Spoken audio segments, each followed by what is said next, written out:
এই পৃথিবীতে মুসলমানের শত্রু বিভিন্ন জাতি, বিভিন্ন গোষ্ঠী আছে। এর মধ্যে অন্যতম মুসলমানের চূড়ান্ত পর্যায়ের শত্রু হলো ইহুদিরা। কারা? ইহুদিরা। মুসলমানের সবচাইতে ক্ষতি যারা করে, মুসলমানদেরকে নিয়ে সবচাইতে যারা ষড়যন্ত্র করে, এরা হলো ইহুদি জাতি। এরা কিয়ামত পর্যন্ত এই ইহুদি জাতি মুসলমানদের ক্ষতি করার চেষ্টা করবে। এবং দাজ্জাল যখন দুনিয়াতে আগমন করবে, বলে 70,000, কত হাজার? 70,000 ইহুদিরা তাকে একসাথে মেনে নিবে। কত হাজার? 70,000 ইহুদি দাজ্জালকে একসাথে মেনে নিবে। আল্লাহ সুবহানাহু ওয়া তাআলা যত নবী রাসূল প্রেরণ করেছেন, হযরত আদম আলাইহিস সালাতু ওয়াস সালাম থেকে মুহাম্মদুর রাসূলুল্লাহ সাল্লাল্লাহু আলাইহি ওয়াসাল্লাম পর্যন্ত সকল নবী রাসূলরাই এই দাজ্জাল সম্পর্কে সকল মানুষকে, সকল উম্মতদেরকে সতর্ক করেছিল। তো অন্য অন্য নবীদের ক্ষেত্রে, নবীর উম্মতের মধ্যে দাজ্জাল আসার সম্ভাবনা ছিল না। দাজ্জাল আসার সম্ভাবনা আমাদের নবী মুহাম্মদুর রাসূলুল্লাহ সাল্লাল্লাহু আলাইহি ওয়াসাল্লামের উম্মতের মধ্যে। এই জন্য রাসূলুল্লাহ সাল্লাল্লাহু আলাইহি ওয়াসাল্লাম দাজ্জাল সম্পর্কে মানুষকে সবচাইতে বেশি সতর্ক করেছেন।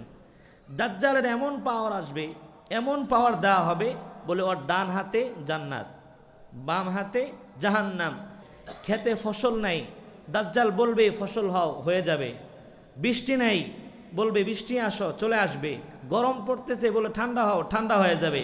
আল্লাহ সুবহানাহু ওয়া তাআলা এই দাজ্জালকে এত ক্ষমতা দিয়ে দিবেন, বলে যাদের ঈমান দুর্বল, এই দুর্বল ঈমানদার মুসলিমরা এই দাজ্জালকে দেখে রব মনে করবে, ঈমান হারাবে। নাউজুবিল্লাহ। কোন কিয়ামত পর্যন্ত, অর্থাৎ দুনিয়া খতম হওয়া পর্যন্ত এই দাজ্জাল, এই ইহুদি জাতি আমাদেরকে জ্বালাইতে থাকবে। প্রিয় ভাইরা, তো আল্লাহর নবী মুহাম্মদুর রাসূলুল্লাহ সাল্লাল্লাহু আলাইহি ওয়াসাল্লামকে এই ইহুদি জাতির একদল আলেমরা 3টি প্রশ্ন করেছিল। কয়টি প্রশ্ন?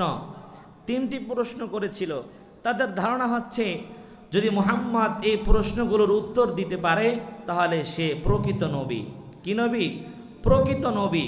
না হলে সে প্রকৃত নবী নয়, সে মিথ্যা দাবিদার। নাউজুবিল্লাহ। কোন? তো 1 নম্বর প্রশ্ন হচ্ছে, মান হুয়ার রূহ। রাসূলুল্লাহ সাল্লাল্লাহু আলাইহি ওয়াসাল্লামকে রূহ সম্পর্কে জিজ্ঞাসা করছে। কি সম্পর্কে জিজ্ঞাসা করছে? রূহ সম্পর্কে জিজ্ঞাসা করেছে। 1 নম্বর প্রশ্ন, মান হুয়ার রূহ। রূহ কি? আমাদের সমাজে হয়তো এখানে নাই, আমার ঢাকা আছে, রূহ বিশ্বাস করে না। এমন মুনাফিক মার্কা মুসলমান আছে না নাই? রূহ বিশ্বাস করে না, যেটা দেখা যায় না সেটা বিশ্বাস করে না। মুসলমানের সাথে মুসলমান, এমন মুসলমান ঘরে জন্ম নিয়েছে, রূহ বিশ্বাস করে না। শুধু রূহ যে আজকে কিছু মুসলমানেরা অবিশ্বাস করছে, ইহুদিরা অবিশ্বাস করেছে, অমুসলিমরা অবিশ্বাস করেছে, বিষয়টা এমন নয়। সেই আল্লাহর নবী, বিশ্বনবী মুহাম্মদুর রাসূলুল্লাহ সাল্লাল্লাহু আলাইহি ওয়াসাল্লাম থেকেই রূহকে অবিশ্বাস করা হয়েছে। এই জন্য আল্লাহ পাক রব্বুল আলামিন রাসূলকে বলেছিল, যখন ইহুদিরা রূহ সম্পর্কে জিজ্ঞাসা করেছে, ওয়াসআলুনাকা আনির রূহ, আল্লাহ নবীকে যখন প্রশ্ন করেছে, আল্লাহ নবী বলেছেন, তোমরা আগামীকাল আসবে, তোমরা যদি আগামীকাল আসো তাহলে তোমাদেরকে উত্তর দেওয়া হবে।